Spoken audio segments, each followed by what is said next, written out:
সদ্য সমাপ্ত Asian beach গেমসে ব্রোঞ্জ পদক জয়ী বাংলাদেশ নারী কাবাডি দলের সাফল্যের স্বীকৃতি দিয়েছে সরকার।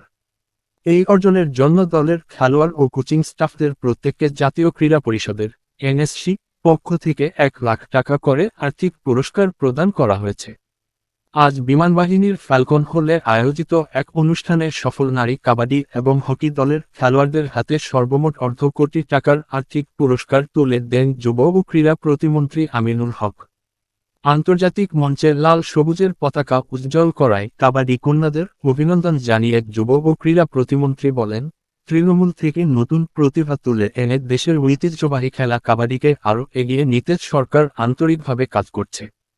অনুষ্ঠানে নিজের খেলোয়াড়ি জীবনের স্মৃতিচারণ করে খেলোয়াড়দের উদ্দেশ্যে তিনি একটি অনুপ্রেরণামূলক বার্তা দেন। প্রতিমন্ত্রী বলেন, নিজের খেলার সরঞ্জাম নিজে বহন ও যত্ন করলে সেটার সঙ্গে সম্পর্ক বাড়ে ও সেটি গুরুত্ববহ হয়। আমি এখনো কোথাও খেলতে গেলে নিজেই নিজের বুট ও ব্যাগ বহন করি। খেলোয়াড়ি জীবনেও প্র্যাকটিস বা খেলার পর নিজেই বুট পরিষ্কার করতাম। পুরস্কার পাওয়ার পর অনুভূতি ব্যক্ত করতে গিয়ে বাংলাদেশ নারী কাবাডি দলের অধিনায়ক শ্রাবণী মল্লিক এই স্বীকৃতিতে গভীর কৃতজ্ঞতা প্রকাশ করেন। তিনি প্রত্যয় ব্যক্ত করে বলেন, এই পুরস্কার ও সম্মাননা তাদের দায়িত্ব আরও বাড়িয়ে দিয়েছে এবং আগামীতে বিশ্বমঞ্চে দেশের পতাকাকে আরও উঁচিয়ে ধরতে পুরো দল জানপ্রাণ দিয়ে লড়ে যাবে। অনুষ্ঠানে গেস্ট অফ অনার হিসেবে উপস্থিত ছিলেন প্রধানমন্ত্রীর কন্যা জাইমা রহমান।